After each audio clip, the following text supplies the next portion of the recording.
Praise lord. దేవుని నామానికి వందనాలు. మీ పగటి వేళ దేవుని యొక్క సన్నిధిలో ఉపవాసంతో ప్రార్థనతో కనిపెట్టుకు తీరడానికి దేవుడు మనందరికీ కల్పించిన భాగ్య తరగతిని బట్టి దేవునికి స్తోత్రం. దేవుడు మనల్ని శక్తిపరిచి ఇంతవరకు దేవుని యొక్క కృపలో మనల్ని నడిపించి తీరినందుకు దేవునికి వేలాది వందనాలు. బైబిల్ గ్రంథంలో ఒక వాక్యాన్ని మనం చదువుతాం. సామెతల గ్రంథం 16వ అధ్యాయం 18వ వచనం చదివినప్పుడు అక్కడ చదివిన వాక్య భాగం, గర్వం నాశనానికి కారణం. గర్వం వచ్చింది అంటే ఒక మనిషి జీవితానికి పడిపోవడానికి, పతనమై తీరడానికి ఉన్న అవకాశం అని బైబిల్ మనకి బోధించి తీరుతున్నది. ఈ పగటి వేళ దేవుని యొక్క బిడ్డలుగా మన జీవితంలో గర్వము రాకుండా దేవుని యొక్క బిడ్డలుగా మనం ఏం చేయాలి? అధికంగా ప్రయాసపడి తీరడానికి ప్రయత్నం చేసుకు తీరాలి. దేవుని బిడ్డలు ఈ కాలంలో ఆ విషయంలో ప్రాధాన్యత వహించి తీరి దేవుని యొక్క సన్నిధిలో తను తాను సమర్పించుకు తీరడానికి ఉన్న ప్రయత్నం ఉండి తీరాలి. అందుకే బైబిల్ స్పష్టంగా చెప్పుచున్నది, గర్వించిన వారు వారి జీవితం నాశనానికి కలిగి వచ్చి తీరుతాయి. బైబిల్ గ్రంథంలో మనం చదవగలిగి తీరితే ప్రార్థనలో కూడా కొందరు గర్వాన్ని, లేకపోతే ఆత్మీక విషయంలో కూడా కొందరు బైబిల్లో గర్వం చూపించినట్టుగా లూకాసు వార్తల పుస్తకం 18వ అధ్యాయానికి వచ్చినప్పుడు మనం అక్కడ చూడగలిగిన ఒక మాట, ప్రార్థనా ప్రక్రియలో ఆత్మీక చర్యలో కూడా కొందరు గర్వించుకు తీరి నాశనం తెచ్చుకొచ్చినట్టుగా బైబిల్ మనకి బోధించి తీరుతున్నది. లూకాసు వార్త 18వ అధ్యాయం మనం చదివినప్పుడు యేసయ్య ప్రార్థనకు సంబంధించేటట్టుగా, ఆత్మీకతకు సంబంధించి తీరేటట్టుగా ఒక ఉపమానం చెప్పుచున్నట్టుగా మనకు అక్కడ కనబడుతున్నది. దేవాలయంలోకి ఇద్దరు బయలుదేరి వెళ్ళి ప్రార్థనకు బయలుదేరారు. దాని అర్థం ప్రార్థనలో కూడా గర్వాన్ని చూపించుకు తీరొచ్చు. దేవునికి ఇచ్చుపుచ్చు విషయంలో గర్వం చూపించుకు తీరొద్దు. దేవునితో ఉన్న అనుబంధంలో కూడా గర్వం తీర్చుకొచ్చి తీరొచ్చు. అలా ఆ ఉపమానంలో మనం చదవగలిగి తీరినప్పుడు చూడగలిగిన ఒక మాట, ఒక ఫరీసీయుడు వచ్చి ఆయన దేవాలయం లోపలకు ప్రవేశించుకు తీరి తన గర్వాన్ని వ్యక్తపరిచి తీరినట్టుగా బైబిల్ అక్కడ మనకి చూపించి తీరుతున్నట్టుగా మనకి కనబడుతున్నది. కానీ ఆ ఉపమానం మొత్తం చదివి తీరిన తర్వాత మనకి అర్థమైపోయించున్న ఒక మాట ఏంటిది అంటే, ఒకటిని దేవుడు అంగీకరించి తీరి, ఒకడు ఘనతకు యోగ్యత చెంది తీరి, ఇంకొకడు ఘనత పొందలేనట్టుగా వెళ్ళిపోయినట్టుగా బైబిల్ మనకి సూచించి తీరుతున్నది. అందుకే దేవుని యొక్క బిడ్డలుగా మనం ఆత్మీక చర్యలో గర్వం తెచ్చుకోవడానికి ఉన్న ప్రయత్నం చేసుకోకూడదు. ఆత్మీకతలో గర్వం వచ్చి తీరితే అది నీ ఆత్మీక జీవితానికి మాత్రం కాదు, శారీరక జీవితానికి కూడా పతనాన్ని ఇచ్చుకు తీరుతుంది.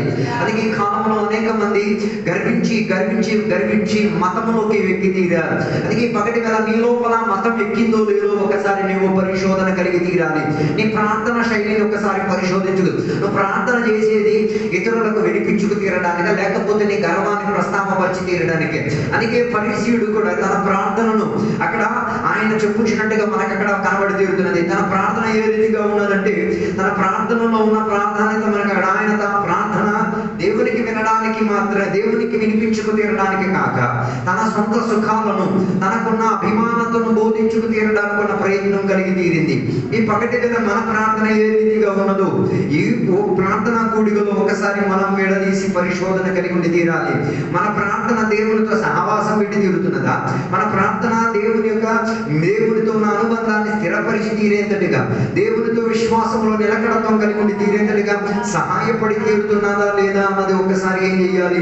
ప్రార్థన చేసి తీరాలి. అందుకే ఇక్కడ రాయబడిన ఈ వాక్య భాగములో లూకాసు వార్త 18వ అధ్యాయం 12వ వచనం చదివినప్పుడు ఆయన ప్రార్థన చేసిన చర్యలో తన మతాన్ని ఆయన ప్రస్తాపపరచుచున్నట్టుగా మనకు అక్కడ కనబడుతున్నది.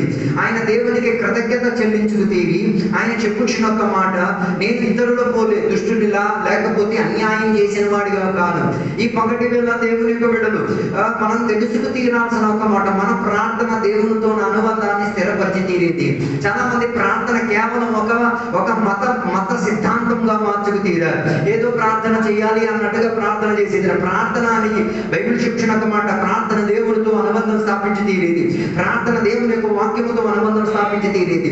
ప్రార్థన ఆత్మతో దేవునితో సహవాసం చేరి తీరడానికి అవకాశం ఇచ్చి తీరేది. అందుకే మన ప్రార్థన లోపల అది ఒక నైవేద్యంగా బైబిల్ మనకి బోధించి తీరుతున్నది. ప్రార్థన ఒక నైవేద్యమై పడి తీరాలంటే అందులో వధింపు జరిగి తీరాలి, అందులో రక్తం వచ్చి తీరాలి, అందులో నొప్పి రావాల్సి వచ్చి తీరాలి, అందులో వేదన కలిగి వచ్చి తీరాలి. నేను ప్రార్థన చేసేటప్పుడు గర్వంగా కాదు, నిన్ను నీవు పగలగొట్టుకు తీరాలి. నీ స్థితిగతులను ఒక్కసారి పరిశోధన కలిగి ఉంచి తీరి, నీ జీవిత స్థితిగతులు ఇప్పటి వరకు దేవుడు నిన్ను తీసుకొచ్చిన విధానము నీకేముండి తీరాలి, గుర్తొచ్చిందిగా ఉండి తీరాలి. దానికి నువ్వు కృతజ్ఞత చెప్పి తీరాలి, దానికి నువ్వు దేవుని దగ్గర ఆధారపడి తీరాలి. కాగా ఈ ఫరిసీలా కాకుండా ఫరిసీ యొక్క స్థితిగతులు ఏమొచ్చింది, గర్వం వచ్చి తీరినందుకు ఆయన మతం లోపల మునిగి ఉన్నాడు. కాబట్టి ఆ మతం వచ్చిందో ఆయన ఏం చేసుకున్నాడు, ప్రార్థనను ఉపయోగించినట్టుగా మనకు అక్కడ కనబడి తీరుతున్నది. అందుకే మనకు ప్రార్థన చేయడానికి అర్హత లేదు, మనం ప్రార్థన చేసి తీరడానికి యోగ్యత లేదు. ఇశ్రాయేలీయులు అయితే దేవుని యొక్క పేరు పలికి తీరడానికి కూడా వారికి పెదవులు సరిపోదు. కానీ ఈ కాలంలో ఉన్న క్రైస్తవుల గర్వం తన ఎత్తికి ఎక్కినది కాబట్టి ప్రార్థన కూడా భయము లేకుండా, భక్తి లేకుండా, ఏమి లేకుండా ఏం చేసి తీరుతున్నది, ఏదో గర్వాన్ని ప్రస్తావించే ఒక ప్రక్రియగా వాడుకు తీరుతున్నది. అందుకే ఈ పగటి వేళ దేవుని యొక్క బిడ్డలు ఆలోచించుకు తీరాలి. దేవుని నామం ఉపయోగించడానికి మనం పెదవులు సరిపోయేది కాదు, దేవునితో అనుబంధ స్థాయిపడి తీరడానికి మనకి సరిహద్దు సరిపోయి తీరేది కాదు. అలాంటి ఒక ప్రణాళికలో దేవుడు యేసయ్య మన కొరకు తగ్గాడు కాబట్టి, ఆయన మన కొరకు నలగొట్టబడ్డాడు కాబట్టి మనకు ప్రార్థన చేయడానికి ఉన్న అవకాశం, యేసయ్యను దేవుడిగా అంగీకరించుకు తీరడానికి అవకాశం వచ్చి తీరింది. అందుకే ఈ పగటి వేళ దేవుని బిడ్డలు అర్థం చేసుకు తీరాలి. ప్రార్థన దేవుడు మనకి నేర్పించాడు కాబట్టి మనం బతకగలిగి తీరుతున్నాం. ప్రార్థన కొరకు ఒకడు చనిపోయి తీరాడు కాబట్టి, ప్రార్థన కొరకు ఒకడు హతసాక్షి అయి తీరాడు కాబట్టి నీ పెదవులలో ప్రార్థన చెప్పుడు వినబడగలిగే స్థాయి రాగలిగి తీరింది. దానికి కృతజ్ఞత కలిగిన వారుగా ఉండి తీరాలి, దాని మీద భయం కలిగిన వారై ఉండి తీరాలి. అది ఈ ఫరిసీ తన ప్రార్థనను ప్రస్తావపరిచిన ప్రస్తావనలు ఆయన చేసిన దానిని గుర్తు పెట్టేసుకొని చెప్తున్నట్టుగా మనకు అక్కడ కనబడుతున్నది. ఆయన చెప్పిన మాటలు మనం పరిశోధించి తీరితే ఇతరులను ఏం చేసి తారతమ్యం చేసుకొని, అంటే ఇంకొక వ్యక్తి ఎవరు సుంకరిని తారతమ్యం చేసుకొని తన జీవితానికి సుంకరి యొక్క జీవితానికి ఏం చేసుకున్న ఖాతాలో వేసుకొని ప్రార్థన చేసుకుంటున్నారు. చాలా మంది యొక్క ప్రార్థన కూడా ఇలాగే ఉన్నది. వారి వ్యక్తిపర విషయాలకు అధిక ప్రాధాన్యత ఇచ్చి ఇతరుల విషయాలకు కించపరిచేటట్టుగా ఉన్న భావన, అది ప్రార్థనకున్న ప్రణాళిక కాదు. ప్రార్థనకున్న ప్రణాళికలు ఇతరులకు హెచ్చించుకొని మనల్ని మనం తగ్గించుకోగలిగే దానినే ప్రార్థన అని చెప్పుకోగలిగి తీరేది. అందుకే ఆయన తన ప్రార్థనా ప్రణాళికలో తన మతాన్ని ఆయన ప్రస్తావించుకు తీరుతున్నాడు, తన దేవుని ఆయన ప్రస్తావించుకు తీరుతున్నాడు. ఆయన చెప్పిన మాట ప్రార్థన మొత్తం మీరు చదివితే ఆయన ఏ పాపము చేయలేదు, ఆయన ఏ దుష్కర్మము చేయలేదు, ఆయన జీవితంలో ఏ రీతి కలిగిన తేడా లేదు అన్నట్టుగా ఆయన అందులో ఒక విషయం తెలుసుకు తీరాలి. బైబిల్ చెప్పిన మాట, మనం ప్రార్థన చేయక ముందే దేవుడు మన ప్రార్థనని అర్థం చేసుకున్నవాడు, ఎదిగినవాడు, అర్థం చేసుకోగలిగినవాడు. ఆయనకు తెలుసు నువ్వేం మాట్లాడతావు ఏంటి, నీ హృదయం లోపల నుంచి ఉప్పొంగుకొని బయటకు వచ్చి తీరేది అన్న విషయం దేవునికి బాగా తెలుసు. అందుకే ఈ మనిషి, ఈ ఫరిసీ మతము లోపల ఉన్నాడు కాబట్టి తన గర్వాన్ని ఆత్మీయతలో ప్రస్తావించుకు తీరాడు. ఆయన కానుకలు ఇస్తున్నాడని, ఆయన ఉపవాసం చేస్తున్నాడని, ఆయన దాన ధర్మాలు చేస్తున్నాడని, ఆయన ఇతరులలా కాదని ఆయన అనుకున్నాడు. కానీ ఆయన మర్చిపోయి తీరిన ఒక మాట, వీటన్నిటిని కూడా పరిశీలించి పరీక్షించుచున్న ఒక దేవుడు ఉన్నాడు అన్నది ఆయన మర్చిపోయి తీరాడు. అందుకే పగటి వేళ నువ్వు కూడా ఆలోచించుకు తీరాలి. నువ్వు ప్రార్థన చేసేటప్పుడే నీకు అర్థమై తీరాలి. నువ్వు మాట్లాడక ముందే నీ హృదయ వాంఛలను ఎరిగిన దేవుడు ఆయన. నువ్వు ఏ మనస్తత్వముతో దేవుని దగ్గర వచ్చి అడుగుచున్నావు దాని గురించి అర్థం చేసుకోగలిగిన దేవుడు అన్నది మనం అక్కడ చూడగలిగి తీరుతున్నాం. రెండోదిగా ఉన్న ఒక మనిషిని మనం చూడగలిగి తీరుతున్నాం. ఆయన సుంకరిగా ఆయన కూడా దేవుని యొక్క సమాజంలోకి వచ్చి ప్రార్థనలో ఏమై తీరాడు, ఏకపరిచి తీరడానికి ఉన్న మనోభావాన్ని ప్రస్తావపరిచి తీరాడు. ఆయన ప్రార్థనా వినములో, ఆయన ప్రార్థనా వినపములో ఆయన ఏం చేసుకున్నాడు, ఆయన ఏమి లేనివాడని, ఆయనకు అర్హతలు లేవని, ఆయనకి తన ప్రార్థన చేసి తీరడానికి ఉన్న స్థితిగతులు కూడా లేవు అన్న దానిని ప్రస్తావించుకు తీరేటట్టుగా ఉన్న మనసు ఆయనకు కలిగి ఉండి తీరింది.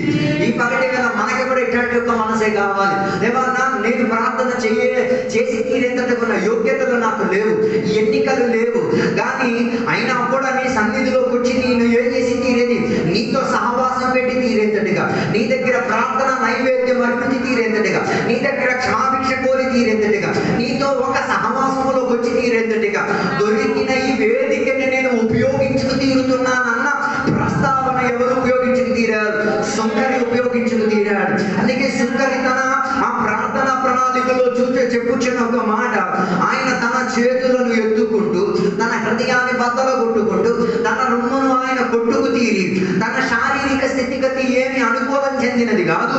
ఆయన లోపల మొత్తానికి శారీరక ప్రభావమే అధికం ఉన్నది. ఆత్మ ప్రభావం నాలో లేదు. శారీరక ప్రభావంతోనే నేను జీవిస్తున్నాను అన్నది ఆయన ప్రస్తావించుకు తీరాడు. అందుకే బైబిల్ చెప్పుచున్న ఒక మాట, ఆత్మీకతలో జీవించిన దేవుని బిడ్డల్లో రెండు రీతి కలిగిన పోరాటం ఉంది. ఒకటి ఆత్మ రీతి కలిగిన పోరాటం, రెండోది శారీరకతకు చెందిన పోరాటం. అందుకే గలాత్య పత్రిక 5వ అధ్యాయం చదివినప్పుడు శారీరక క్రియల గురించి ఆత్మలో ఉన్న క్రియల గురించి ఉన్న భేదగతి మనకి కనబడి తీరుతున్నది. అందుకే ఈ సుంకరి చేసిన ప్రార్థనలు ఆయన శారీరకతను ఏం చేస్తున్నాడు, ప్రస్తావపరిచి తీరుతున్నాడు. నా శారీరక క్రియ లోపల నుండి వచ్చేవే అన్ని దేవా, ఆత్మక్రియలోకి నాకేం కావాలి, నీ సహాయం నాకు కావాలి, నీ కృప నాకు కావాలి, నీ సహవాసం నాకు కావాలి, నీతో ఉన్న అనుబంధం నాకు కావాలి అన్న రీతిగా ఆయన ఏం చేస్తున్నాడు, తను తాను సమర్పించుకునే ప్రయత్నం చేస్తూ తీరాడు. అందుకే యాకోబు పత్రిక 4వ అధ్యాయం 6వ వచనంలో చెప్పుచున్న ఒక మాట, గర్వించిన వారిని దేవుడు ఎదిరించినప్పుడు తగ్గగలిగే మనస్తత్వముతో, నమ్ర మనసుతో తాను తగ్గించుకోగలిగిన వాడి పట్ల దేవుడు తన కృపను ఏం చేశారు, అందించుకు తీరగలిగి తీరుతారు. అందుకే ఈ సుంకరికి, ఈ పన్ను వసూలు చేసుకున్న ఈ మనిషిని దేవుడు సుంకరి గుర్తుగా జీవించాడు. అందరి దగ్గర నుంచి వసూలు చేసుకొని అందరినీ అన్యాయపరచుకు తీరి ఆయన ఏం చేసుకునే జీవిత విధానాన్ని నడుపుకు తీరారు. సుంకరికి ఉన్న ఒక ప్రత్యేకత, ఆయన కోరుడు చేసే పని కాదు, ఆయన చేత బలవంతంగా ఎవడో చేయించే పని సుంకరి గుర్తుకు పని. దాని అర్థం ఆ కాల తరగతిలో రోమ్యులు ఇశ్రాయేలీయులు నివసించిన దేశాన్ని పరిపాలించుకు తీరారు. ఆ పరిపాలనలో రోమ్యులు ఏం చేశారో తెలుసా, కొందరిని అద్దెకి తీసుకున్నారు. ఎవరిని? సుంకరి గుర్తులను అద్దెకి తీసుకున్నారు. దేనికి? వారు ప్రజల మధ్యలో ఉండి ప్రజల మధ్యలో నుంచి ఏం చేయాలి, ఈ రోమ్యుల కొరకు ఏం చేయాలి, పన్ను వసూలు చేసుకు తీరాలి. దాని అర్థం వారి ప్రభుత్వములో, రోమ్యుల ప్రభుత్వంలో వీళ్ళకి ఏ రీతి కలిగిన సౌకర్యాలు ఉండేది కాదు, ఏ రీతి కలిగిన సదుపాయాలు ఉండేది కాదు. వీళ్ళు ఒకే పనికి అంకితంగా పిలవబడ్డారు. ఏంటో తెలుసా, ప్రజలను గొంతు పీసికేసి ఏం చేయాలి, వసూలు చేసుకు తీరాలి. అలా అర్థం చేసుకోగలిగి తీరితే మనం కూడా ఈ లోకంలో జీవించుచున్నాం. ఈ లోకం నిన్ను ఎన్నోసార్లు గొంతు పీసికిస్తున్నది. నువ్వు పని చేసేది కూడా ఈ లోక సాంప్రదాయాలు అనుభవించే, నువ్వు జీవించేది కూడా ఈ లోక సాంప్రదాయాలు అనుభవించే, నువ్వు తినేది కూడా ఈ లోక సాంప్రదాయాలు అనుభవించే. అలాగైతే నీకు ఆయనకి పెద్ద తేడా ఏం లేదు. నువ్వు కూడా ఈ లోకంలో ఎవరి చేతాన్ని ప్రభావితమై ఈ పనులు చేసి తీరుతున్నావు. అలాగైతే ఈ ప్రార్థన ద్వారా ఆయన వ్యక్తపరిచి తీరుతున్నాడు. సుంకరపు గుర్తి వ్యక్తపరిచి తీరుచున్న ఒక మాట, నా ప్రభావితం లోక సంబంధం అయినా కూడా నాకు ఆత్మ ప్రవాహముతో ఉన్న సంబంధం నాకు కావాలి. అలాంటి దానినే ప్రార్థన అని చెప్పుకోగలిగి తీరేది. దాని అర్థం, నీ శరీరం నలిగి ఉండి నీ శరీరాన్ని గాయపరచు, నీ శరీరాన్ని నలగొట్టుకుంటూ నీ శరీరాన్ని ఒక యాగార్పణగా ఏం చేసేయాలి, నీ శారీరక క్రియని లోక సంప్రదాయాన్ని ఏం చేసుకోగలిగి ప్రార్థన ద్వారా వ్యక్తం చేసుకోగలిగి తీరాలి. ఇది చాలా మంది దేవుని బిడ్డలకే అర్థం కావట్లేదు. అందుకే మనం కూడా ఈ లోకంలో నివసిస్తున్నాం. ఈ లోకముతో అంటూ లేనిది ఏమీ లేదు, అన్ని లోకముతో అంటున్నదే. అలాగైతే తీరితే మనం కేవలం వారానికి 2 రోజులు మాత్రమే ఆత్మ సంబంధంలో జీవించింది, ఆత్మీకులతో కలిసి తీరేది. అలాగైతే ఎక్కువగా మనం లోకముతో ఉన్నా అంటే లోకమే మనల్ని నడిపించేది, లోక ఇంటర్నెట్ మనల్ని నడిపించేది, లోకంలో ఉన్న సిద్ధాంతాలే మనల్ని ప్రభుత్వపరిచి తీరేది. దాని వలన లోకపు ప్రభావం మనలో నుంచి బయటకు వచ్చి తీరుతుంది. అందుకే ప్రార్థన మూలంగా లోకపు ప్రభావాల పైన దేవుని యొక్క ప్రభావం వచ్చి తీరేంతటిగా, దేవునితో ఉన్న అనుబంధం స్థిరపరిచి తీరేంతటిగా, కృప పొంది తీరడానికి ఈ సుంకపు గుత్త ఏం చేశాడు, తాను ప్రయత్నం చేసుకోగలిగి తీరాడు. ప్రార్థన ఒక ప్రయత్నం, ప్రార్థన దేవునికి దగ్గరై తీరే ఒక అనుబంధం. ప్రార్థన వ్యక్తిగత జీవిత స్థితిగతులను పోల్చుకు తీరి, నేను ఉన్న కేంద్రం సరైనది కాదు కానీ కేంద్రంలో కూడా నువ్వు నాకు సాలైన వాడు అని ఒప్పుకు తీరే ఒక వేదిక ప్రార్థన అని చెప్పి తీరేది. అందుకే చాలా మంది ప్రార్థన చేస్తున్నారు తప్ప ఆ వేదికను ఏం చేయట్లేదు, తను తాను సమర్పించుకు తీరడానికి, కృపను అనుభవించుకు తీరడానికి కూడా వేదికగా మార్చి తీరట్లేదు. అందుకే ఆ ప్రార్థన ప్రణాళికలు యేసయ్య ఏం చేశాడు, ఆ వసూలు చేసుకుంటున్నా లేకపోతే ఆ ఫరీసీగా నిలబడిన వ్యక్తిని దేవుడు ఏం చేశాడు, గద్దించి తీరారు. దాని అర్థం ప్రార్థనలో గద్దింపు ఉంది, ప్రార్థనలో శిక్షణ ఉంది, ప్రార్థన నిన్ను క్రమపరిచే విధానం ఉంది, ప్రార్థన నీ జీవితాన్ని సరిపరిచేటట్టుగా కృపావాత్సల్యం నీకు దొరికి తీరగలిగి ఉంటాయి. అందుకే దేవుని బిడ్డలారా, మన ప్రార్థన ప్రణాళికను ఒకసారి పరిశోధించుకు తీరాలి. దేని నిమిత్తం మనం ప్రార్థన చేసి తీరేది లేక చాలా మంది ప్రార్థన చేసేది దేనికంటే శారీరక క్రియలను నెరవేర్చుకు తీరడానికి చాలా మంది దేవుని బిడ్డలు ప్రార్థన చేసి తీరేది. దాని అర్థం వారి ఆశలు మొత్తం శారీరక క్రియలే. కానీ యథార్థంగా బైబిల్ మనకి బోధించేది ప్రార్థన చేసేది దేనికి? పైన వాటిని వెతికి తీరడానికి, ఆత్మిక విషయంలో బలపడి తీరడానికి, ఆత్మలను సంపాదించుకు తీరడానికి, ఆత్మిక శుద్ధీకరణ పొంది తీరడానికి. 90% మంది దేవుని బిడ్డలు లోక సౌకర్యాల కొరకు, లోక విడుదల కొరకు చాలా మంది ప్రార్థన చేస్తారు. నా కుటుంబం కొరకు ప్రార్థన. ఎందుకు నీ కుటుంబం కొరకు ప్రార్థన చేయాలి? నీ కుటుంబం కొరకు ప్రార్థన చేయడం వల్ల నీ కుటుంబం దేవునికి పరిచయం చేసే ఒక కుటుంబంగా మారి తీరాలి. చాలా మంది నా కుటుంబం కోసం ప్రార్థన చేయడానికి నిలబడి సాక్ష్యం చేయ ఉత్తుత్తి బుర్ర మాటలవి, ఏం పనికిరాని ఆ మాట నువ్వు చెప్తున్నావు. దాని అర్థం నీ కుటుంబం దేవుని ద్వారా ఆశీర్వదింపబడి తీరితే నీ కుటుంబం అందరికీ సువార్త చెప్పే ఒక ఏమై ఉండి తీరాలి, ఒక ఇల్లుగా మారి తీరాలి. అంటే అనేకులకు పరిచయం చేసే ఇల్లుగా మారి తీరాలి, అనేకులకు సక్రియ చేసే ఇల్లుగా మారి తీరాలి. మనం అనుకున్న ఆశీర్వాదం అంటే మన డబ్బు అంత పెరిగిపోవడం, మన ఇంటికి ఒక కుక్క కూడా రాకపోవడం, అది కాదు. ప్రార్థన చేసిన దేవుని బిడ్డలు నేర్చుకోవాల్సిన భావన, దేవుడిని ఆశీర్వదిస్తున్నాడు అంటే ఆ ఆశీర్వాదం ఆత్మీకతలో, శారీరకతలో, ఆర్థికతలో అందరికి పనికొచ్చి తీరాలి. లేకపోతే నువ్వు చేసిన ప్రార్థన మత ప్రార్థన, నువ్వు చేసే ప్రార్థన పరుచి చేసిన ప్రార్థన, నువ్వు చేసే ప్రార్థన గద్దింపుకు యోగ్యమైన ప్రార్థన, దానిని గద్దించేవాడు యేసయ్యే. ఆ ప్రార్థనకు ఏం లేదు, జవాబు లేదు. ఆ ప్రార్థనకు ఎవరికి ఏ రీతి కలిగిన సౌకర్యము సదుపాయం కలిగి తీరదు. అందుకే నేను చెప్పి రావడానికి ఉద్దేశం ఆ ప్రార్థన చెయ్యుట వలన తన జీవితానికి ఏం చేసుకున్నాడు? ఆ పరిసి నాశనాన్ని తీసుకొచ్చి తీరారు. అందుకే పగటి వేళ నేను చెప్పడానికి కోరే ఒక మాట, పరిశీలా కాకుండా సొంకరెక్కు గుర్తులాగా మనం ఏం చేద్దాం? ప్రార్థనలో దేవుడి దగ్గర పెరుగులాడడానికి ప్రయత్నం చేసి తీరుదాం. దేవుడి దగ్గర నైవేద్యం అర్పించుకు తీరడానికి ప్రయత్నం కలిగి వచ్చి తీరుదాం. ఆ ఉపమానంలో ఒక మాట స్పష్టంగా చెప్పుచున్న ఒక మాట, ఆ ఇరువురిలో ఒకడు మాత్రం, ఎవరు దేవుని చేత అంగీకరణ పొంది ఒకడు మాత్రం వెళ్ళి తీరాడు. అలాగైతే ప్రార్థనకు దేవుని అంగీకరణ ఉంది. అందుకే ఇక్కడ దానియేలు గురించి చెప్తున్న ఒక మాట, దానియేలు దేవుని యొక్క సన్నిధిలో ప్రార్థనతో, ఉపవాసముతో, దేవుని యొక్క సన్నిధిలో పెనుగులాడి తీరే ఒక ప్రయాణములో తన ప్రార్థనకు జవాబు ఏమై తీరింది? సకత్రోమ వచ్చి తీరింది. కానీ తన జవాబు తన దగ్గరకు రాకుండా ఉన్నా కూడా ఆయన తన ప్రార్థన ప్రణాళికను ఆపి తీరలేదు. కారణం ఏంటో తెలుసా? దేవుని యొక్క ప్రసన్నత కలిగి తీరాలంటే ఆ ప్రార్థనకున్న జవాబు దొరికి తీరాలి. దాని ఎప్పటి వరకు మనం ప్రార్థన చేసి తీరాలి, దానికి ఉన్న జవాబు దొరికి అంతేంత వరకు మనం ఏం చేయాలి? ప్రార్థనలో పెనుగులాడి తీరాలి. అందుకే నేను చెప్పి రావడానికి నా ఉద్దేశం ఇదే. గర్వించు ఉన్న పరిస్థితికి మతములో ఉండి తన ఆత్మీయత తనకు నాశనముగా మారి తీరింది. అందుకే నేను చెప్పిన మాట ఇది. గర్వం నాశనానికి కారణం, గర్వం పతనానికి ఉన్న కారణం. అలాగైతే తీరితే పరిశుద్ధులా కాకుండా ఏం చేయాలి? వ్యక్తిపర జీవితాన్ని పరిశోధన కలిగి తీరాలి. రెండోది అపోస్తలుల క్రియలు 12వ అధ్యాయం మనం చదివి తీరినప్పుడు అక్కడ చదివిన వాక్య భాగములో హేరోదు అని చెప్పిన ఒక వ్యక్తి గురించి మనకు అక్కడ కనబడుతున్నది. హేరోదు అని చెప్పిన ఒక వ్యక్తి గురించి బైబిల్ అక్కడ ప్రస్తావించిన ఒక మాట, హేరోదు ఆ కాల తరగతిలో ఏం చేశారు? రాజుగా రాజ్యాన్ని పరిపాలించుకునేవాడు. కానీ తన రాజ్య పరిపాలనలో ఏమై తీరేది? సంఘానికి, సంఘ బిడ్డలకి హాని కల్పించి తీరేటట్టుగా తన ప్రభుత్వం అయి ఉండి తీరింది. తన రాజ నడవడికి సంఘానికి, సంఘ సేవకులకు ఏమిచ్చి తీరేటట్టుగా, అభ్యంతరాన్ని ఇచ్చి తీరేటట్టుగా తన జీవితం. అందుకే ఆ 12వ అధ్యాయం ప్రారంభ మాటలో చదివితే హేరోదుని చెప్పిన రాజు అతి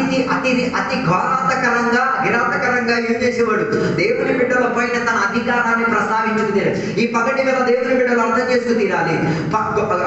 గర్వం నీలోకి వచ్చి తీరితే మనుషుల మీద అధికారం చేసి తీరుతారు. ఈ కాలంలో చాలా మంది దేవుని బిడ్డలు ఒకరిపైన ఒకరి అధికారం చేసుకు తీరుతారు.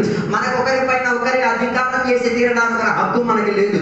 మాస్టర్ గారికి విశ్వాసం పైన హక్కు ఉంది, విశ్వాసాలకు మాస్టర్ గారి పైన హక్కు ఉంది. దాని అర్థం వారు పని చేసిన చాకరీ వాళ్ళు కాదు, వారి చేత పని పొందుకు తీరడానికి. అందుకే ఈ కాలంలో చాలా మంది ఏం చేస్తున్నారు? అన్యాయం చేసి తీరుతున్నారు. ఆత్మీయతలో అన్యాయం. హేరోదుకు దేవుడే ఏం చేసింది? రాజుగా నిలబెట్టి తీరింది. కానీ ఆయన ఎవరి వ్యతిరేకంగా? దేవుని యొక్క సంఘం వ్యతిరేకంగా, సంఘ బిడ్డల వ్యతిరేకంగా ఏం చేశారు? కీడు చేసుకు తీరడానికి నా ప్రయత్నం చేసుకు తీరారు. ఈ పగటి కదా నేను ఇక్కడ చెప్తున్నా అన్నమాట. గర్వం నీలోకి వచ్చి తీరితే మనుషులను ప్రతి ఏం చేసి తీరే అధికారం. అందుకే బైబిల్ చెప్తున్నా అన్నమాట, పిల్లలు తల్లిదండ్రులకు బయట చెప్తున్న తల్లిదండ్రులారా మీ పిల్లలు పెరిగేది విసుగు తెప్పించుకోకూడదు. ఎందుకు విసుగు తెప్పించుకోకూడదు? దాని అర్థం వారికి ఉన్న స్వాతంత్ర్యాన్ని మీరు తల్లిదండ్రులుగా ఏం చేయకూడదు, దానిని అత్యాచారం కింద వాడకూడదు. అందుకే చాలా మంది పిల్లలు అమ్మా నాన్నకి లోబడకుండా పోయి తీరేది. కారణం ఏంటిది? వారిని విసుగు పెట్టించి తీరేది. వారికి ఒక పని ఎడతడగా చెప్పి విసుగు తెప్పించడం కాదు, వారికి జీవిత విధానాన్ని నేర్పి చూపించి తీరాలి. ఈ కాలంలో పిల్లలు పాడైపోవడానికి కారణం అమ్మా నాన్నకు నేర్పించడానికి విధానం తెలియదు. పిల్లలకు నువ్వు ప్రార్థన చెయ్యి చెయ్యి చెయ్యి చెయ్యి అని చెప్పి ఆడి ఇల్లు విడిచిపెట్టే పారిపోతాడు. అదే నువ్వు ప్రార్థన నేర్పించి చూపించు.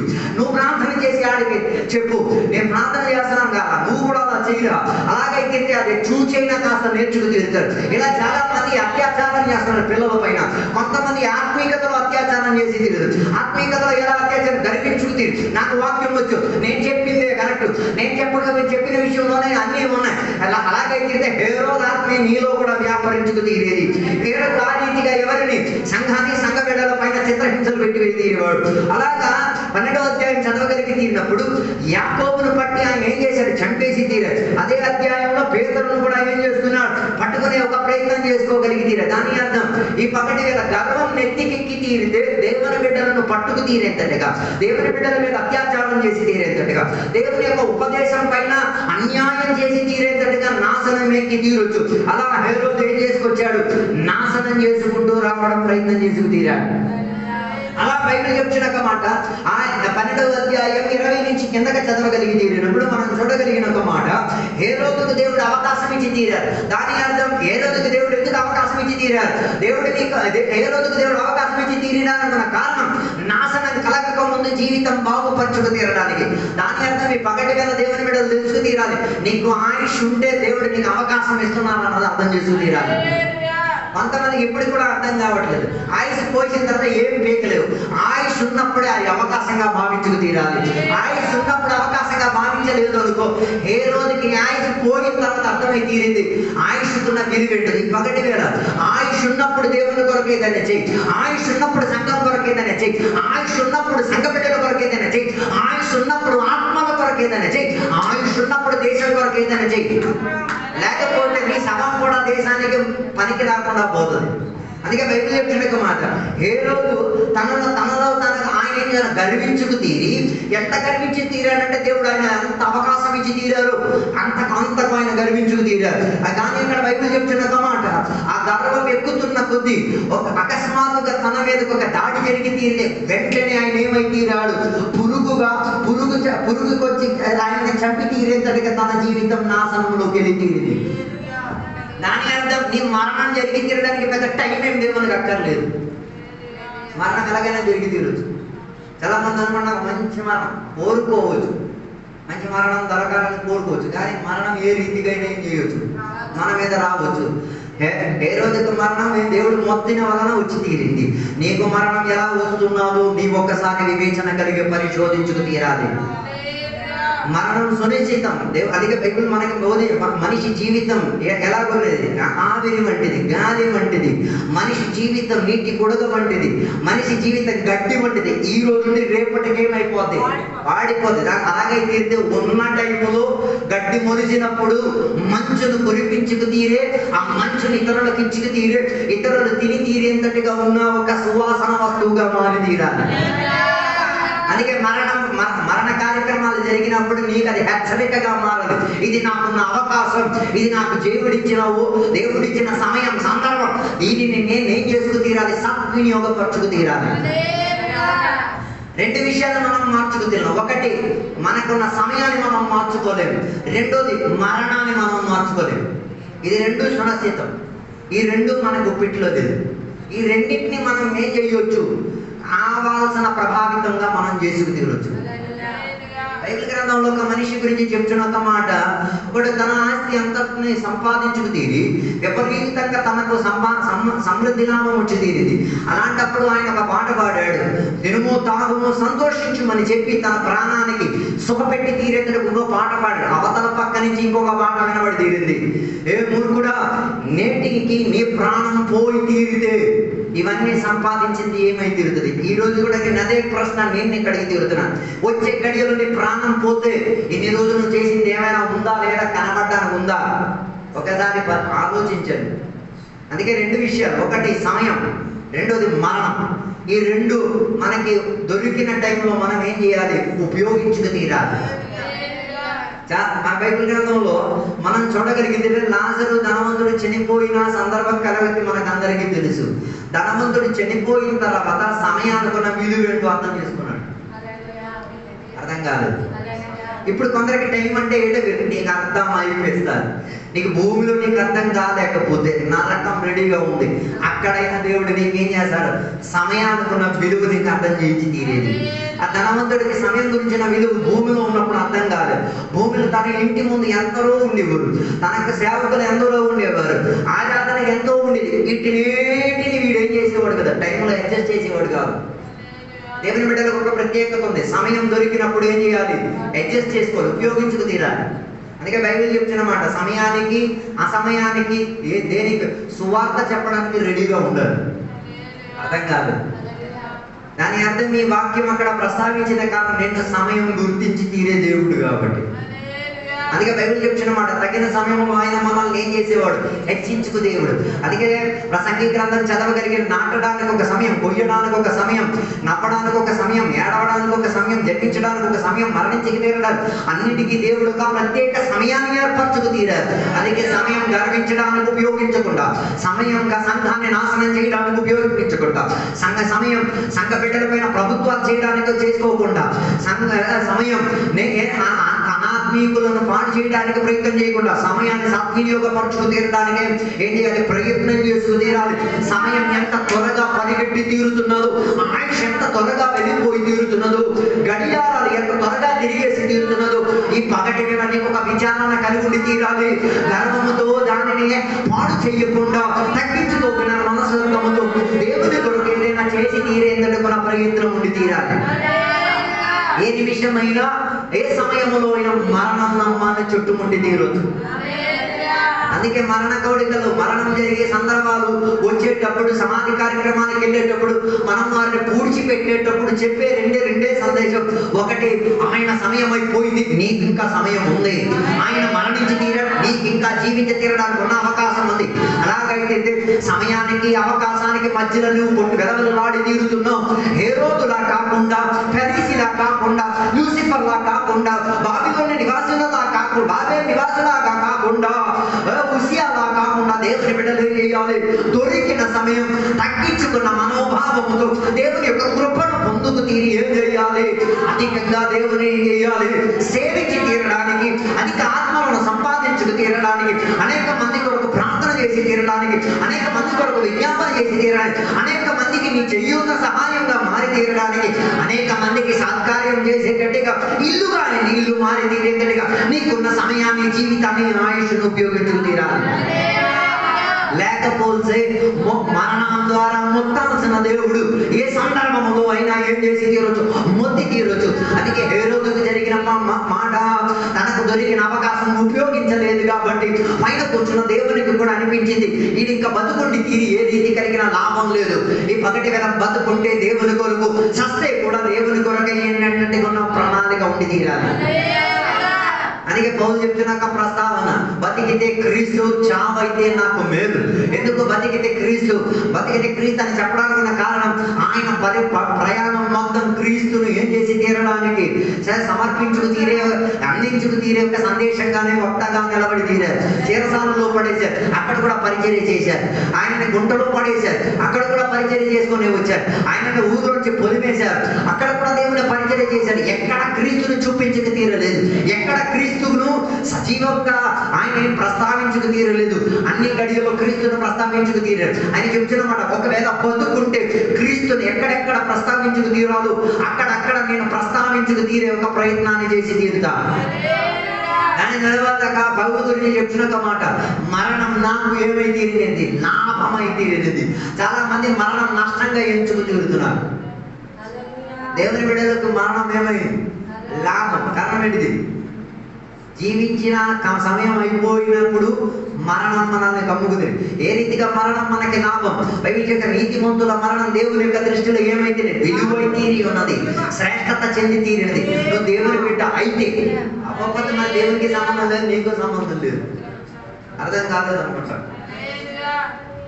దేవుని నీతిమంతులుగా జీవించి తీరితే ఏమై తీరేది? అది నీకు సహాయపడి తీరేంతటిగా మారి తీరేది. అందుకే ఈ పగటి వేళ దేవుని యొక్క బిడ్డలారా, నీతియుక్తంగా మరణించుకు తీరడానికి మన ప్రయత్నం మనలో ఉండి తీరాలి. నీతియుక్తంగా జీవించి తీరడానికి ఏం చేయాలి? మన జీవిత స్థితిగతులను ఏం చేసుకోవాలి? సిద్ధపరచుకు తీరాలి. బతికితే క్రీస్తు, చావైతే మనకి లాభం. ఎందుకు లాభమై తీరేది? లాభమై తీరడానికి ఉన్న కారణం, ఇంకా ఉన్న కాల తరగతి ఎవరితో? యేసయ్యతో నా జీవితాన్ని గడిపి తీరుతానన్న ప్రస్తావనయే మరణం తర్వాత జరిగి తీరేది. అందుకే మనం తెలుసుకు తీరడానికి ఉన్న కారణం, మరణం రాక మునిపే చెయ్యాల్సిన వాటిని క్రమపరచుకు తీరు. జీవిత విధానంలో బాగుపరచాల్సిన దానిని బాగుపరచుకు తీరు. మరణం ఏ రీతిగా అయినా మన మీదకి ఏం చేయొచ్చు? వచ్చి తీరుచు. అందుకే అగ్రిప్పా రాజుకు అవకాశం దొరికినప్పుడు గర్వించుకు తీరాడు.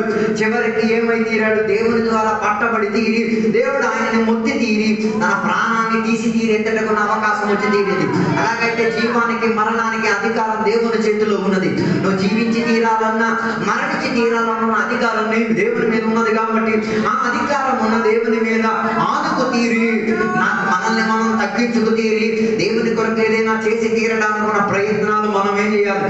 సిద్ధపరచుకు తీరడానికి ఉన్న అవకాశంగా భావించి తీరాలి. అందుకే బైబిల్ చెప్తున్న మాట, మనం దేవుని కొరకు ఏం చేయాలి? నీతియుక్తంగా నిలబడి తీరాలి. నీతియుక్తంగా నిలకడత్వం కలిగి ఉండి తీరేందుకు ఉన్న ప్రయత్నం చేసుకు తీరాలి. అలాగై తీరితేనే మన మరణం దేవుని దృష్టిలో ఏమై తీరేది? విలువైన రీతిగా మారి తీరేది. అందుకే బైబిల్ చెప్తున్న మన నీతిమంతుల మరణం దేవుని యొక్క దృష్టిలో ఏమై తీరేది? విలువైన రీతిగాను, దేవుని యొక్క సన్నిధిలో అంగీకరణ చెందిన రీతిగాను మారి తీరేది. అందుకే నువ్వు నీతిమంతుడుగా నిలబడుతున్నావా లేదా అన్నది ఒక్కసారి ఏం చెయ్యాలి? పరీక్షించాలి. నీతియుక్తంగా దేవుడే మనల్ని నియమించాడు. నీతిమంతులు ఎవరూ లేరు అని బైబిల్ చెప్పి తీరేది. నీతిమంతులు ఎవరూ లేకపోయినా నీతి కొరకు మనం ఆశపడి తీరేంతటిగా నీతియుక్తమైన దేవుడు ఉన్నాడు కాబట్టి, యేసయ్య ఉన్నాడు కాబట్టి ఆయన మీద ఆనుకు తీరి ఏం చెయ్యాలి? నీతియుక్తంగా జీవించి తీరడానికి ప్రయత్నం ఉండి తీరాలి. అందుకే దేవుని బిడ్డలారా, నీతియుక్తంగా జీవించడానికి, నీతియుక్తంగా నిలకడత్వం కలిగి ఉండి తీరడానికి ప్రయత్నం చేసుకు తీరాలి. దేవుని యొక్క బిడ్డలు నీతియుక్తంగా జీవించి తీరాలి. అందుకే ఎలా నీతిమంతులై తీరేది? యోహాను సువార్త చెప్తున్న మాట, దేవుని యొక్క వాక్యంలో యోహాను సువార్త చెప్తున్న మాట, నీతిమంతులుగా నిలబడిన వారు ఇప్పుడు ఎవరు దేవుని ప్రేమిస్తారో, ఆ దేవుని యొక్క కట్టడలను పాటిస్తారో వారు నీతిమంతులై తీరుతారు. వారిలో దేవుడు నివాసం చేసుకు తీరుతాడు. ఎప్పుడు దేవుడు మనలో నివసించేది అందరూ చెప్తారు, దేవుడు నాలో ఉన్నాడు, దేవుడు నీలో ఉంటే నువ్వు దేవునికి ప్రేమిస్తున్నావు అన్నది కనబడి తీరుతుంది. రెండవది, దేవుని యొక్క వాక్యం నీలో నిలకడత్వం కలిగి ఉండి తీరుతుంది, కనబడి తీరేది. ఈ కాలంలో చాలా మంది అబద్ధం చెప్పేది, దేవుడు నాలో ఉన్నాడు, దేవుడు నీలో ఉంటే దేవుని ప్రేమ నీలో నుంచి బయటకు వస్తుంది. దేవుని ప్రేమకి చెప్పే పదం అగాపే. అగాపే అన్న పదానికి అర్థం ఏంటో తెలుసా? దేవుని యొక్క శాశ్వతమైన ప్రేమ. దాని అర్థం అవతలంలోడు మనల్ని ఎంత కీడు చేసిన ఆయన ప్రేమించగలిగే మనస్తత్వం, ఆడి కోసం ప్రాణం పెట్టగలిగే మనస్తత్వం. అర్థం కాలేదనుకుంటా.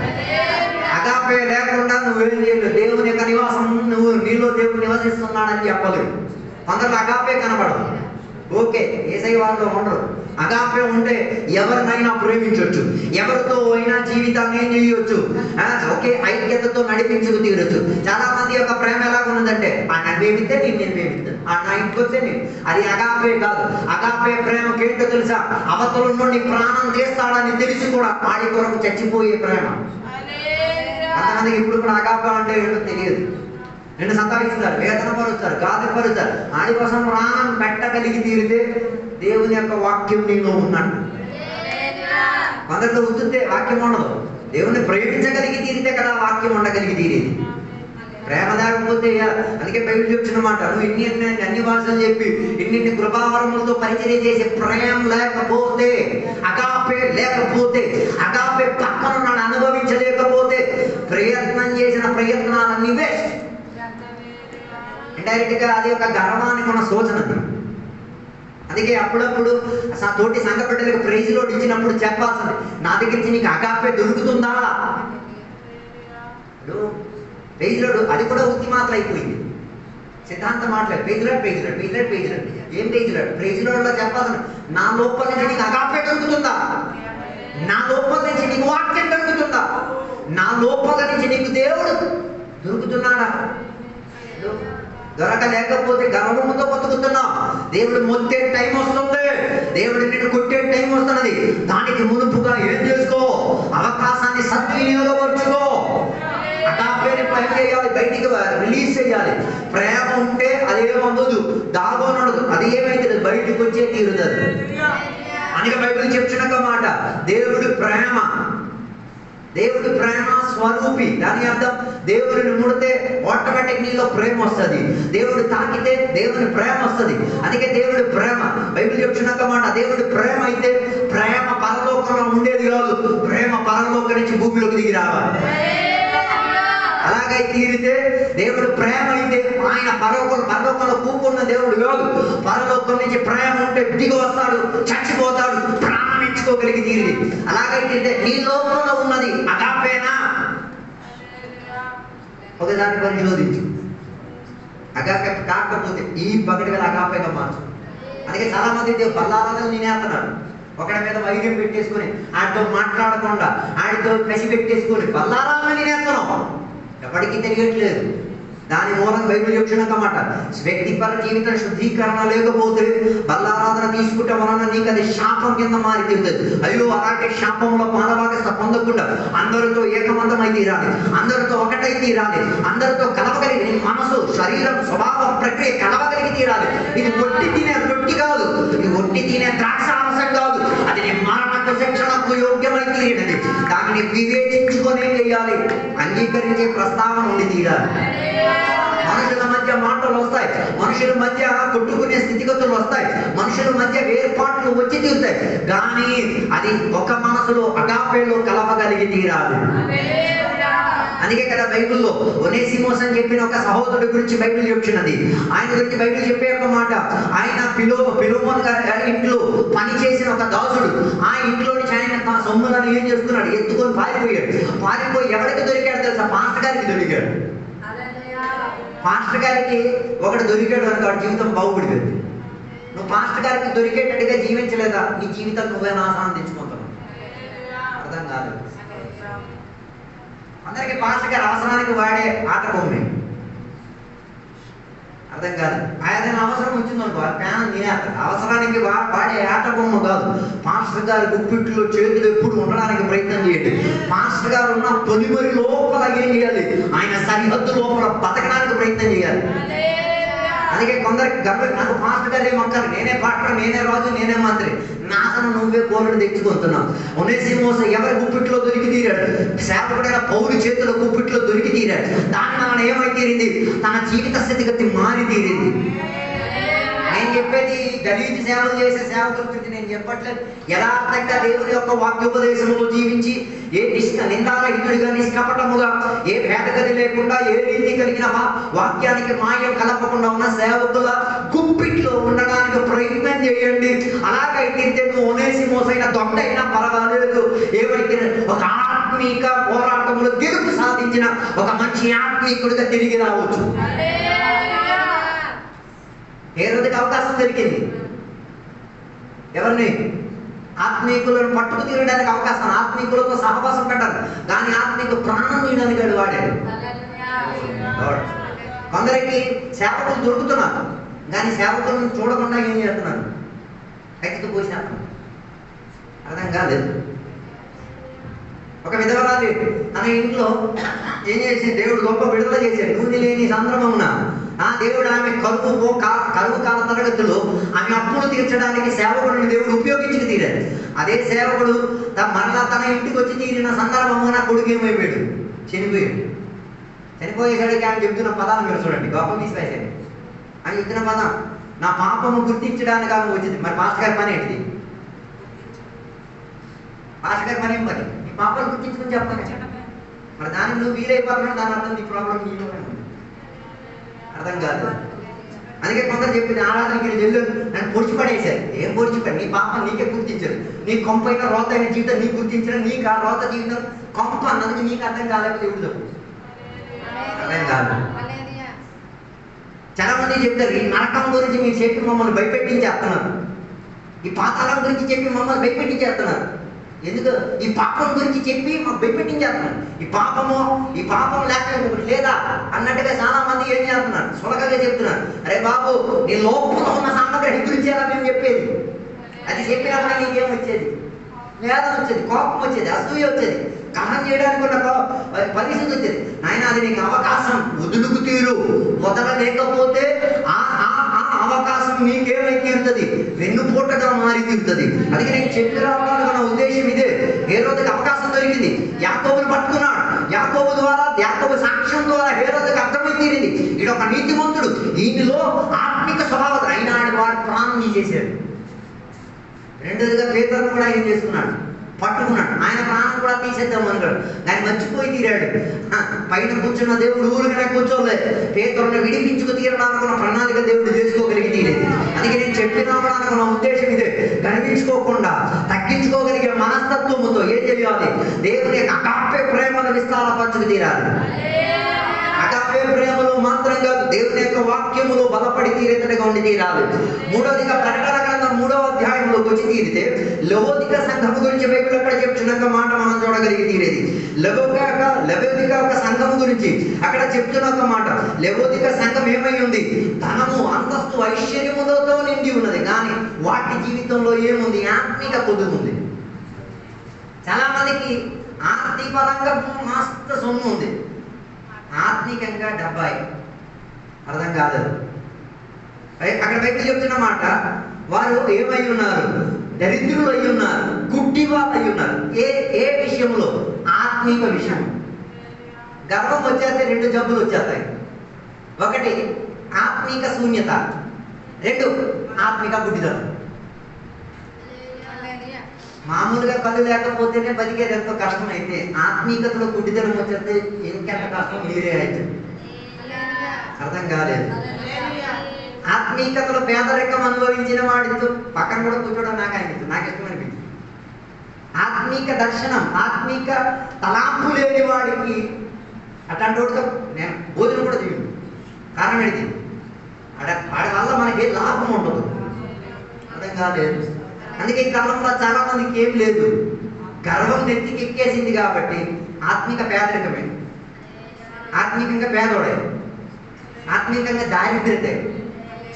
ఆడి దగ్గరికి వెళ్తే ఆత్మిక విషయాలు ఏమి దొరకదు, ఆత్మిక పాటలు దొరకవు, ఆత్మిక సాక్ష్యాలు దొరకవు, ఆత్మిక అనుబంధాలు దొరకవు, ఆత్మీకతను బోధించేది ఏమీ దొరకదు. అందుకే బైబిల్ కీర్తనలో చెప్తున్నమాట, ఆలోచన చెప్ప, నడవక పాపుల మార్గంలో కూర్చోక, అపహాసకులు నిలబడిన చోట్ల నిలబడక ఏం చేయాలి? పరుగు.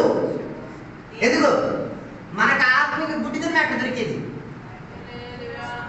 ఆత్మీక పేదరికం ఎక్కడ దొరికేది? కొంతమంది సేవకులు బోధిస్తున్నారు, యేసయ్యను నమ్ముకు తీరితే మనకేమొచ్చింది? గోల్డ్ సొమ్ములు వస్తాయి, డబ్బులు వస్తాయి. వాస్తవం కాదా? వాస్తవమే, అందులో తప్పేం లేదు. యేసయ్యను నమ్మితే మనకేమో వస్తుంది? ఆస్తి, దంపతులు, ధనం, ఐశ్వర్యం అంతే వస్తుంది. కానీ అది నీకు ఆత్మిక పేదరికం తీసుకోకూడదు. ఆత్మలో ఆర్థికంగా పెరిగేసరికి ఆర్థికంగా పేదరికం రాకూడదు. ఆర్థికంగా పేదరికం వస్తే ఏముండదు. నీ ఇంట్లో బియ్యం ఉండదు, నీ ఇంట్లో బట్టలు ఉండదు, నీ ఇంట్లో అన్ని చిరిగిన సామాన్, నీ ఇంట్లో అన్ని తుప్పు పెట్టిన సామాన్, నీ ఇంట్లో అన్ని సున్నిత చెందే సామాన్. ఆర్థికతలో పేదరికం, ఆత్మీకతలో పేదరికం. ఆర్థికతలో అంటే ఏమి ఉండదు, మొత్తం శూన్యం, మొత్తం శూన్యం. ఆ ఇంటికి ఎవరు వెళ్ళడానికి కూడా ఎవరేం లేదు, ఇష్టపడరు. అలాగైతే ఆర్థిక పేదరికంలో ఏం దొరకదు. వాళ్ళ ఇంట్లో ప్రార్థన ఉండదు, వాళ్ళ ఇంట్లో ఆత్మీయత ఉండదు, వాళ్ళ ఇంట్లో పాప విషయం గురించి ఉన్న హెచ్చరికలు ఉండవు, వాళ్ళ ఇంట్లో తీర్పు గురించి ఉన్న హెచ్చరికలు ఉండవు, ఆ ఇంట్లో దేవుని యొక్క వాక్య వ్యతిరేకతకు ఉన్న భావన ఉండవు, ఆ ఇంట్లో ఆత్మీయులకు చోటు ఉండదు. అర్థం కాలేదు. ఆత్మిక పేదరికం ఉంటే ఆ ఇంట్లో పేదరికం పెట్టించరు. ఆ ఇంట్లో ఎవరు ఆత్మీయుడు రావద్దు, పాఠకులు కూడా రావద్దు అని చెప్తే దాని అర్థం నీ ఇల్లు ఆత్మిక పేదరికం అనుభవిస్తుంది. అర్థం కాలేదు. ఎందుకు ఆ పేదరికం రావడానికి ఉన్న కారణం?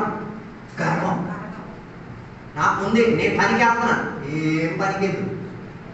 ఆత్మిక పేదరికంలో సంచి తీరితే దానికన్నా ఉన్న దౌర్భాగ్యం ఇంకొకటి లేదు. ఆత్మిక పేదరికం మొత్తం ఆత్మిక గుడ్డోడు అయిపోవాలి. ఆత్మిక గుడ్డోడు అయితే ఏం చేయం? ఆత్మిక గుడ్డోడు అయితే ఏం అడిగి కనబడదు. విపరీతంగా వర్షం పడుతుంది, గుడ్డోడికి ఏం కనబడట్లేదు. కళ్ళు ఉన్నోడు ఏం చేస్తాడు? ఎక్కడైనా నా తల వార్చుకోవడానికి ఏం చేస్తాడు?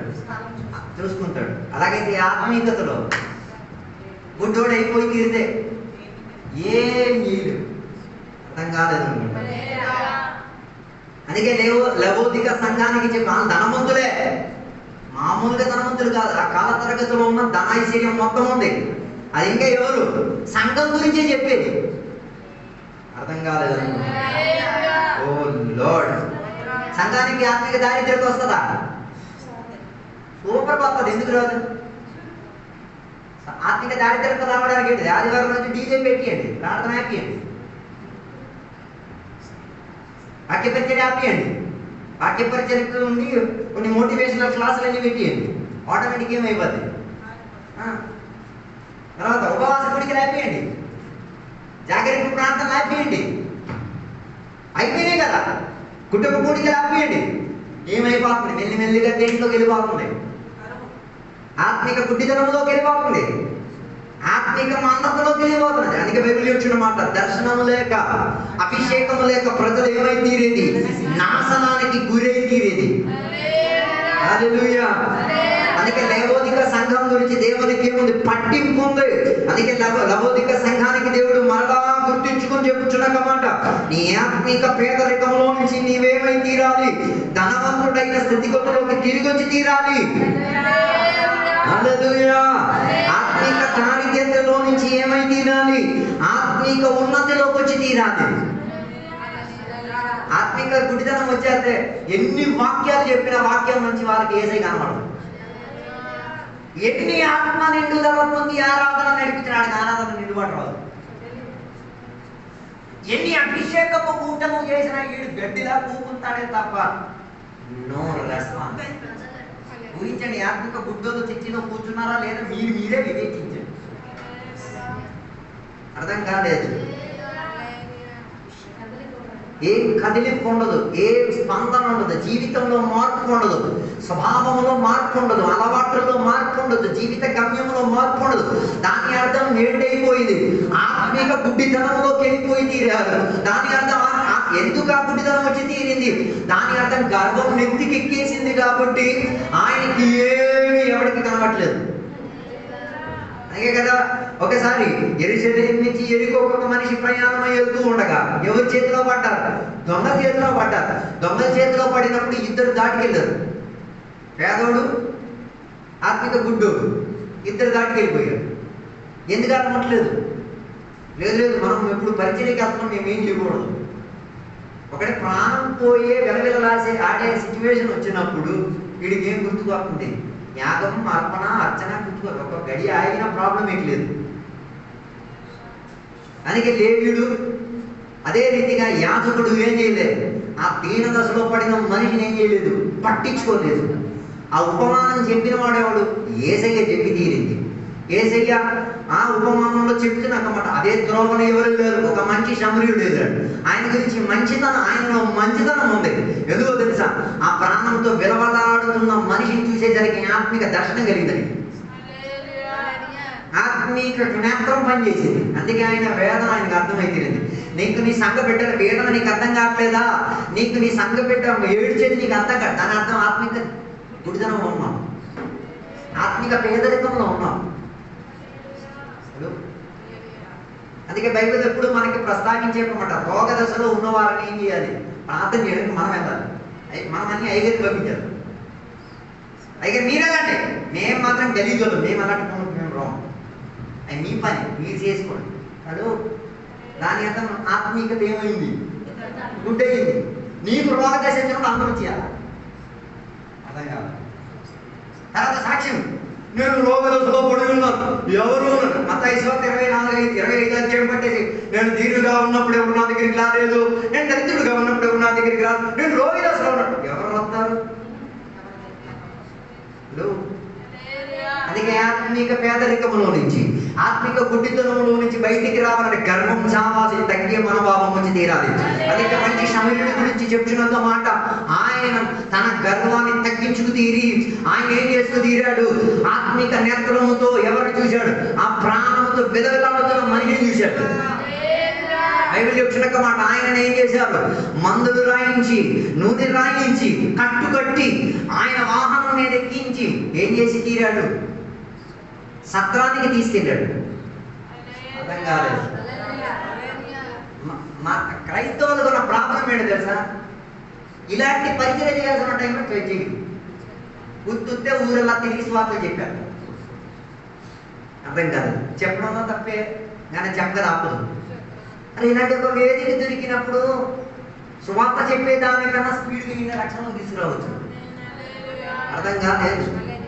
ఓకే, ఆయన ప్రయాణంలో అవుతున్న ఒక మనిషే, తన డబ్బు ఇంకొక చోట్ల ఏమైంది? ఖర్చు తీరింది. ఆ మనసు చూడండి. ఆయన ఎక్కడో ఊరికి బయలుదేరాడు, సామాన్యుని సత్తుకొని బయలుదేరాడు. కానీ ఈ ప్రాణంతో కొట్టుకులాడుతున్న మనిషిని చూసేసరికి ఆయన ఊరికి వెళ్ళే ఆ పాటను కూడా కాస్త ఏం చేశాడు? అభ్యంతరపరిచాడు. ఓ లార్డ్, ఆత్మిక దర్శనం అడి. ఆయన దర్శనం అడి తెలుసా? ఈ ఒక్క ప్రాణాన్ని కాపాడటం మాత్రం కాదు, ఈ ఒక్క ప్రాణాన్ని నేనేం చేస్తా? పరలోకం మరొక తీసుకెళ్తా. చాలా మందికి ఆత్మిక గుడ్డితనం ఉంది కాబట్టి ఇప్పుడు కూడా నశించిన ప్రాణాలు పట్ట ఏం లేదు, మనసు లేదు. అడగడతో నశించిన ఆత్మలన్నీ నా కళ్ళ ముందే చచ్చిపోతున్నారు, నాకు మాత్రం ఏ రీతి కలిగిన పట్టింపు లేదు. ఆత్మిక గుడ్డితనం వచ్చింది కాబట్టి. అందుకే కదా మనకు బైబిల్ రాసి ఇచ్చిన, బైబిల్ని అందించి తీరిన దేవుని యొక్క దాసు విలియం కేరీ గారు, ఆయన ఏం పని చేసేవాడు తెలుసా? చెప్పులు కుట్టుకుని తిరిగిన ఒక మనిషి, ఆ పని వృత్తిలో ఉన్న మనిషి అయినా ఆయన ఏం చేశాడో తెలుసా? దేవుని యొక్క లేఖనాన్ని ప్రజలకు అందించుకు తీరాడు. ఒక చెప్పులు కుట్టే మనిషికి ఎంత మురికైన జీవితం అయినా కూడా ఆయన అనుకుంటున్న ఆ మురికైన జీవితాన్ని నేనేం చేయొచ్చు? సువాసన భరిత జీవితంగా మార్చుకు తీరొచ్చు. దాని యొక్క దర్శనం. సొంత భార్య పిచ్చిదైపోయింది, సొంత కూతురు చనిపోయి పరిస్థితిలో సొంతంగా ఏం చేశాడు? సమాధి తవ్వి సమాధి కార్యక్రమం ఒంటరిగా చేశాడు. అప్పటికి కూడా ఈ వాక్యాన్ని ఆయన ఏం చేయలేదు, విడిచిపెట్టారు. ఆత్మిక దర్శనం, ఆత్మిక ధన సంచయం ఉంది కాబట్టి. అందుకే ఈరోజు నీ సంఖ్యలో బైబిల్ వచ్చింది, నీ ఇంట్లో బైబిల్ వచ్చింది, నువ్వు చదువుకుంటున్న బైబిల్ ఎవరో ఇచ్చిన భిక్ష. దాని అర్థం నేను చెప్పొచ్చేది, ఆత్మిక పేదరికంలో నుంచి, ఆత్మిక గుడ్డితనంలో నుంచి బయటికి రావాలంటే ఏం చావాలి? గర్వం చచ్చి తీరాలి. అందుకే ఈ ఉపవాస కూడికలో నేను మీకు హెచ్చరికించి చెప్తున్నా మాట, గర్వాన్ని తగ్గించుకోండి. గర్వం మనకు అనుకూలంగా నాశనానికి తీసుకొస్తుంది. ఆ కావ్యంలోకి రండి, వాక్యం మనలో నుంచి ఎదన్ని తీరేద్దలుగా. అందుకే ఇందాక నేను చెప్పిన మాట మరొకసారి నేను ప్రస్తావిస్తున్నాను. ఒకరికి ప్రైజ్ లోడ్ చెప్పడం కాదు, నా లోపల నుంచి నీకు అగాపే దొరుకుతుందా? నా అగాపే నువ్వు అందగలుగుతున్నావా? నా లోపల నుంచి వాక్యం వచ్చుచున్నదా? నా లోపల నా దేవుడిని చూడగలిగి తీరుతున్నావా అన్న ప్రస్తావనలో జీవించి తీరడానికి ప్రయత్నం చేద్దాం. ఈ వాక్యాల ద్వారా దేవుడు మనలందరినీ కూడా దీవించును గాక. సమర్పించుకుందాం, ప్రార్థన చేసుకుందాం. పరిశుద్ధుడా మహోన్నతుడ దేవానికి వందనాలు. ఈ పగటి వేళ నీ వాక్య లేఖనాల్లో నుంచి పరిశీలించడానికి, పరీక్షించి తీరడానికి దేవ కృపా భాగ్యం మాకు ఇచ్చి తీరినందుకు దేవానికి స్తోత్రం. ఈ పగటి వేళ మా గర్వములను మేము పరిశోధించుకు తీరడానికి దేవ మాలో వాస్తవికంగా చెప్పాలంటే గర్వం ఉంది, మా ఆత్మీకతలో గర్వం ఉంది, మా ప్రార్థనలో గర్వం ఉంది, మేము చేసే పరిచర్యలో గర్వం ఉంది. ఈ పగటి వేళ వాటిని విసర్జించుకు తీరడానికి నీ కృపను మేము ఆనుకుంటున్నాం. మమ్మల్ని సహాయం చేయండి.